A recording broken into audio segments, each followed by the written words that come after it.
Welcome to Life on Maui. I'm your host, Stephen Freid.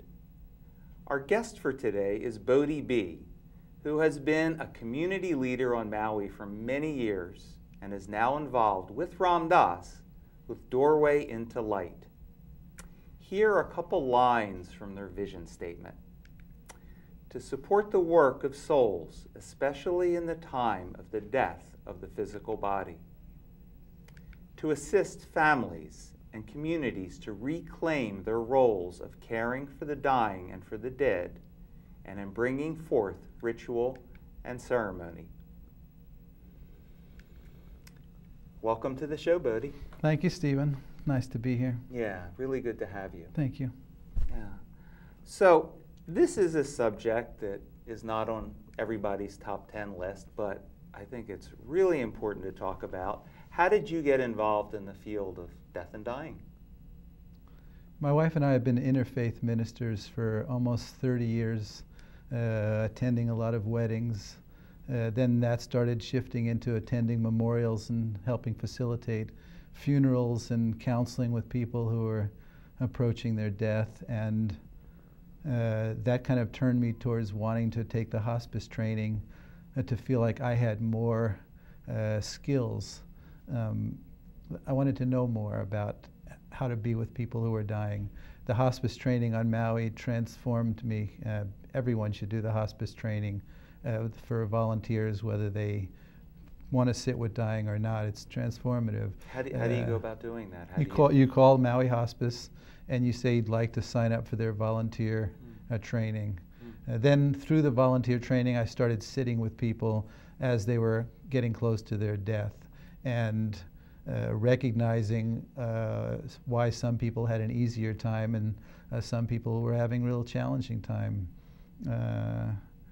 That kind of led me into exploring what I could do in this field. As someone who's been in business, Leila and I have been interfaith ministers, but we also raised 5 children. So we started the Maui Juice Company. We had a sprout business. Our kids are older now, and it's allowed us to concentrate more on our service work. So as a business person, I actually started looking into, well, what's happening in the world of funerals, cemeteries, end-of-life care. I love what the Maui Hospice is doing. Great-hearted, good, really good people. And I saw that there was another piece that wanted to build on that piece. And I saw that the funeral industry and the cemetery industry needs to be transformed, just as the way so many people now are aware of this greening and sustainability. The funeral industry and the cemetery industry, big time, need to be greened and turned into sustainable. And at the same time, no, go ahead. No, I'm just thinking, you went from weddings and juicing to death and dying. Yeah, I don't know. There you have it. There you have it. Well, I think you're about to talk about it, but you're emphasizing reclaiming community and family work that's been given away to an industry. Well, in fact, we have given it away for the most part to what certainly was, excuse me, mom and pop funeral homes. But mom and pop funeral homes are disappearing to a corporate industry. And as well-intentioned as these people are, and they are good-hearted people, they're not our family and friends that are going to be able to take care of our loved ones who have died as well as we can. And in fact, by giving this over to an industry and institutions, we've given away something we need. The opportunity to do that work is not only cleansing to our souls and important for our community and our growth. I think it's very important and critical in our grieving process, and in many cases, I believe it helps souls to move on. So it's important that families and communities not only reclaim that work, but be educated and informed as to what their rights are, what choices they in fact can make, because most families usually don't think about it until someone close by dies. Yeah, sure. And yet, when you think about it, we hear about people dying every day, planes going down, wars, et cetera, et cetera. We're pretty jaded to it.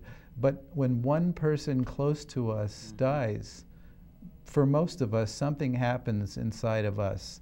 You know, we are shaken when close comes, a death comes that close to us, and we get more into the preciousness and fragility of this life. Yeah. We feel how important our relationships are. We think about maybe we need a relationship we need to work on. I mean, the truth is, and none of us have any idea how much time we have. There's no guarantee we'll be here tomorrow. Absolutely none. Yeah. But of course, we're all pretty much in denial of that fact. That, I think, is more morbid than when someone says to me, you work in the field of death and dying. Isn't that morbid to talk about death? I think it's the opposite. I think if you ignore it, our culture has such aversion, denial, and avoidance of it. I think that's morbid. Well, you said something to me the other day. You were talking about how something to the effect of the awareness of it makes us more alive. It's like, it reminds me of that from Carlos Castaneda books, where Don Juan would talk to Carlos about let death be your advisor. And then how actually just the awareness can actually just help us have life be more precious. You know, I was reading parts of your website, which are under your name on the screen, and just in reading the website, I started feeling like the preciousness of my relationships in my life and the preciousness of my life. And it's like, yeah, you know, just that edge, that beautiful edge. Part of the program is hospice work. It has to do with somebody evolving on a spiritual and a soul level as it gets closer to their death. What does that mean? You know, as death becomes the doorway, so to speak, how do you see yourself and what you're doing as facilitating that?